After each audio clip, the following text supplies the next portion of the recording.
Hello, Cancer, Sun, Moon, Rising, and Venus signs. Kamusta kayo? Sana po nasa mabuti kayong kalagayan.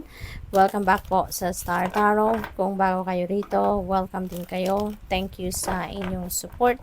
I truly appreciate it. God bless you all.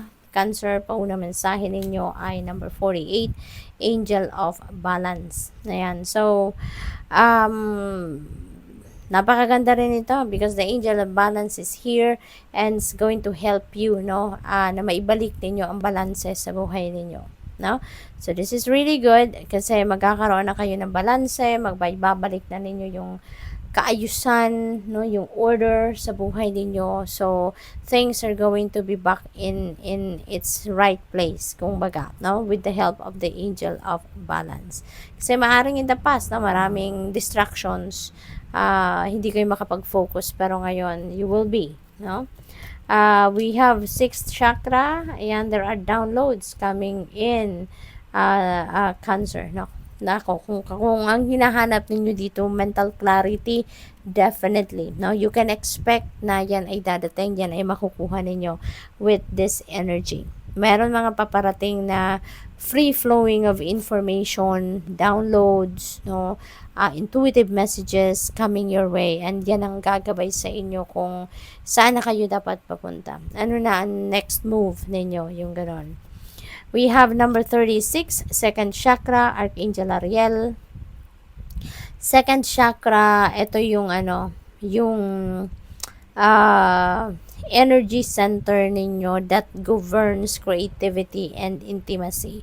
Maaring ang iba sa inyo dito, Cancer, may mga opportunity dito na maglalabas, no, ng inyong creativity. Maglalabas ng magkikater, kumbaga, ng inyong mga artistry, creative ideas, mga gifts ninyo, yung mga ganon. For others of you, baka intimacy, no? Baka ito yung kulang sa inyong relationships, kaya maaring ito ay panawagan para sa inyo, no? Na this is the missing piece para sa mas magandang relationship siguro ninyo, mas passionate na relationship at mas magandang samahan, no, ng inyong person. What else? We have number 3, blossoming abundance. Napakaganda kasi mas dadami sa ngayon ang mga blessings ninyo. Mas siguro ngayon meron kayong project, trabaho, negosyo na yung talagang pinag-e-effort na ninyo. At kung ano man ang dami ng effort, no, na nilalagay ninyo dyan, that is also going to return to you triple pa, no, yung ganon, or baka 100-fold pa.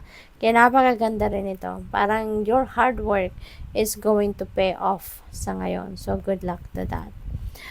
We have number 32, door to spirit. This is a new beginning energy. Maaring nagbubukas kayo ng puso ninyo or ng sarili ninyo para sa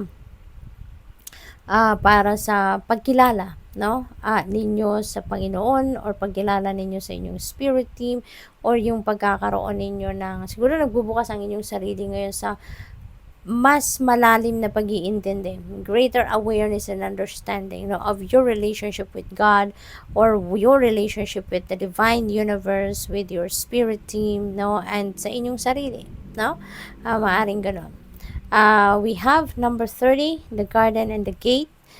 Meron kayong opportunity rito. Maaring merong offer sa inyo rito of an opportunity na parang hindi pa kayo bukas, no? Hindi pa kayo 100% bukas para dito, no? Yung parang gusto ninyong pag-aralan, gusto muna ninyong obserbahan, gusto munang tignan, gusto niyo munang mag-research pa about it, no? Parang ganon, no? Yung hindi pa kayo, kino-consider ninyo, tinitignan ninyo, pero hindi pa ngayon ang desisyon, or hindi pa kayo sigurado if you're going to take it or not, no? So, yan ang ganap.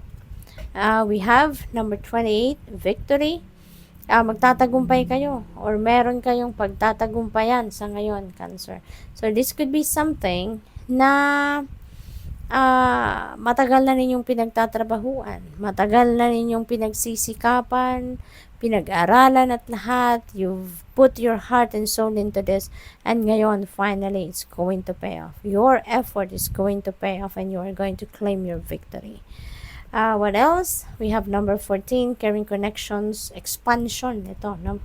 Expansion ng inyong network. Maaaring mas marami kayong makikilalang tao sa ngayon, mas marami kayong makikilalang kanegosyo, kliyente, kaibigan, no? Maaari din na meron kayong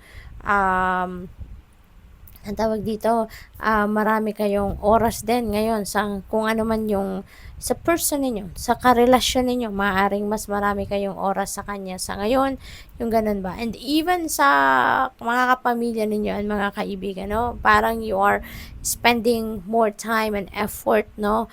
At pagpapakita ng inyong compassion, pagpapakita ng inyong love and care para sa kanila. So, good luck. Thank you for watching. Love and light. Namaste.